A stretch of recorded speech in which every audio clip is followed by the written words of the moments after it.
Thank you very much for joining me today. Joy is in my name. Let's talk about um, immunization. Immunization, specifically, we're going to talk about mass immunization, and in principle, let's talk about polio mass immunization.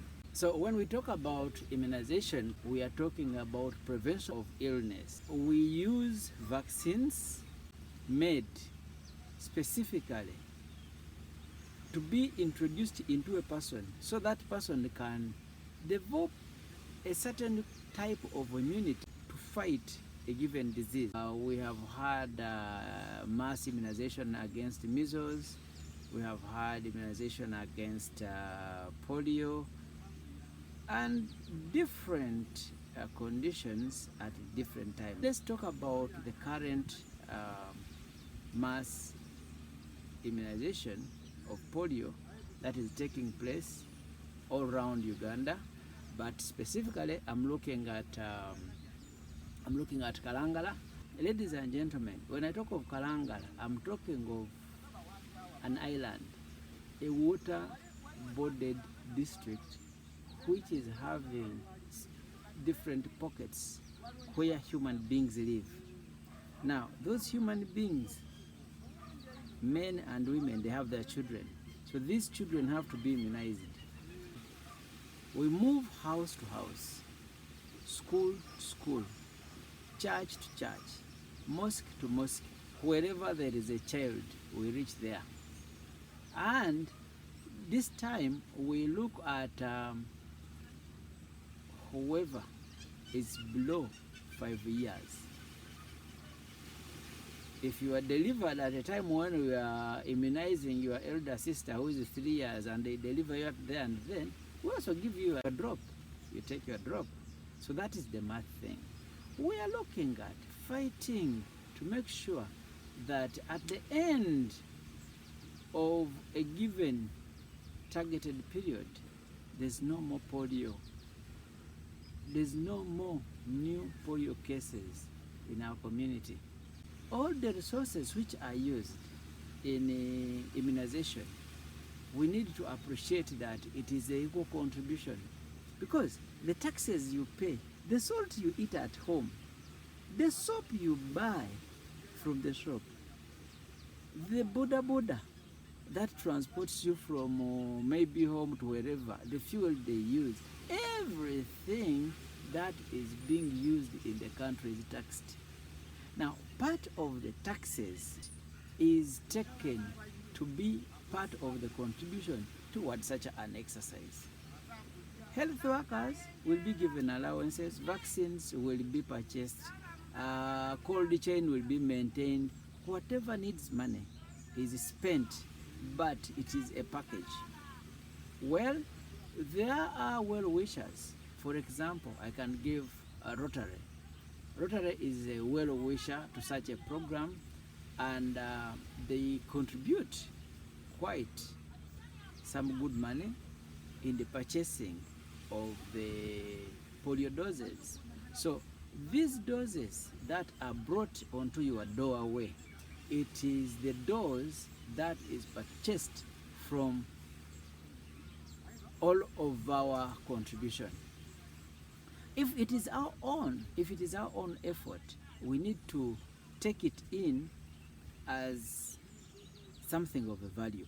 Something of a value, we are looking at something that we must take as our own. I have seen many people who are having disabilities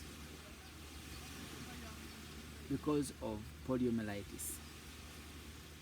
You see, if it has never happened to you as a person, but at least you have ever seen someone who has ever suffered disability, that disability being caused by polio, we need to embrace, we really need to embrace the issue of mass immunizations. Because with mass immunizations, we are trying to take the service as close as possible to whoever deserves the service.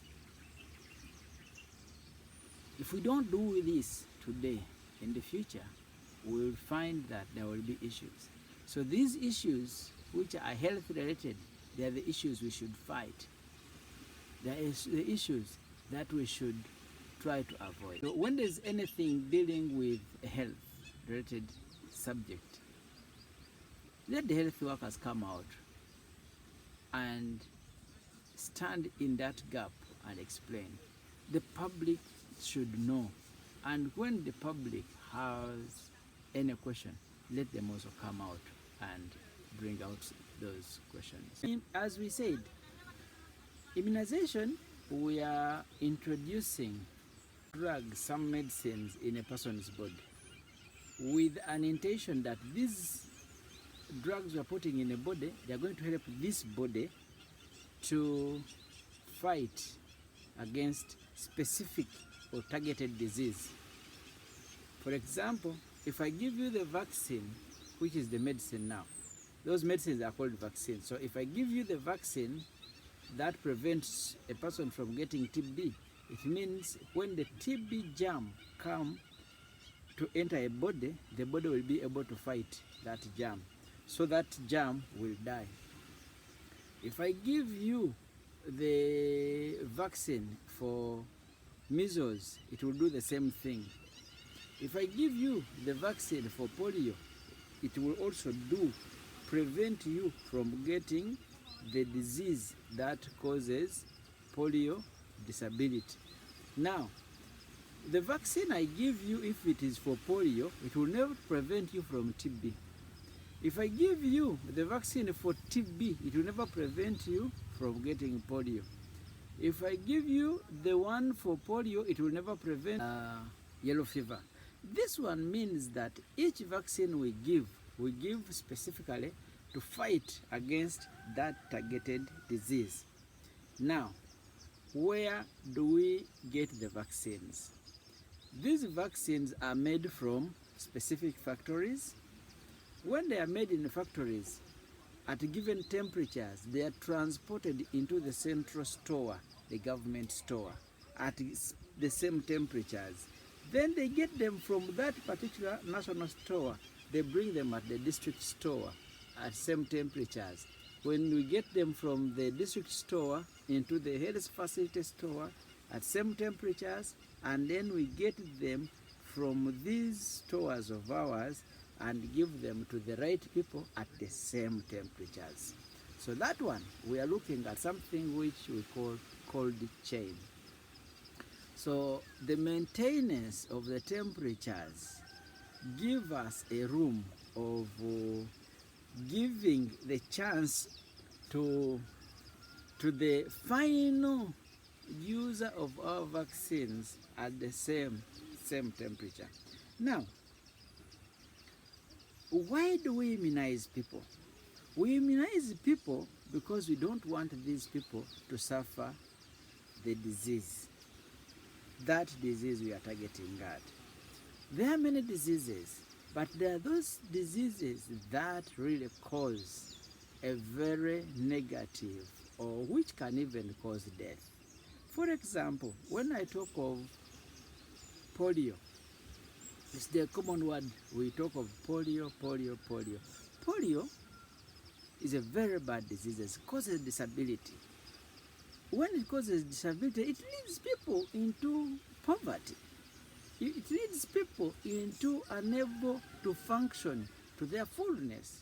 Because I have lived with people having disabilities. You have lived with them. They live in the same communities we live. We are part of them and they are part of us. The things that the rest of the people who don't have specific disabilities that they do, some people with disabilities, they cannot do. If someone is having crippled hands or crippled legs because of polio, would that person be able to do the same work at the same pace with the person who is having both the two hands and the two legs? Will they do the things at the same pace? They can do what they can do, but they cannot do to a level a person who is having all the full limbs with no disability. Let's also see who is supposed to be immunized against poliomyelitis. When we are in, the common word they use here is echikungu. In mass immunization of polio, as of today, everyone who is from 0 age to 5 years should get 2 drops. Now these drops we give these, we put them in the mouth, and when they're in the mouth, they're absorbed into the body, and then the body finds a way to use it so as to prevent this person from getting the polio disease. It is an exercise that is planned. It is pre-planned, pre-budgeted, and preset. It is set in such a way that we have rounds. We have round 1, we have round 2. Like right now we are in round 2, meaning we give the round 1 and now this is a follow-up. And when we give these vaccines, we even do follow-up and even we do mop-up. So it's not a one-day exercise. It is like here in Kalangala, it is a 3-day exercise whereby everyone in that category, we expect him or her to have received the vaccines.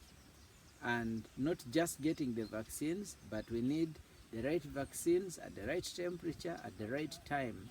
And again, we expect to have very minimal, if not none, of the side effects of the vaccines. The people who give the vaccines are trained health personnel. They are guided by the village health teams, and these village health teams, they take us to each and every house, and even we mark the houses wherever we go. We mark those houses to show that we have been here. We have either found a person and immunized, or we have not found anybody and we have not immunized. And then we work with the local councils, the leaders. So these local councils, they help us, they protect us. We also work with the security personnel if we get issues, like when we get resistance. So even the security is part of such a team. Immunization does not only benefit an individual who gets the drop. It benefits that individual, the family, the community, and the nation at large. I'm going to give this example that if someone is immunized and does not get polio, it means the family itself will not have a member of its own having polio. It means the community will not have people who have polio in them.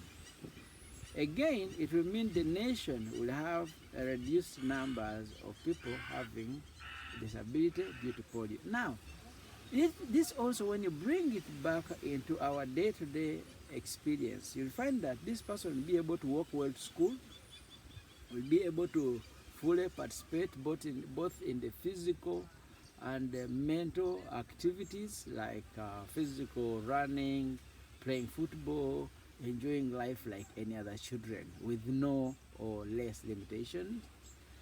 The family's production will be high. Like for example, if they are going to dig, the whole family will go dig at the same pace. If they are going to fish, they are all going to go fishing at the same pace. If they are going to do anything, so everyone will be inclusive. If it comes to the nation will also benefit because all governments benefit from the activities carried out by its own people.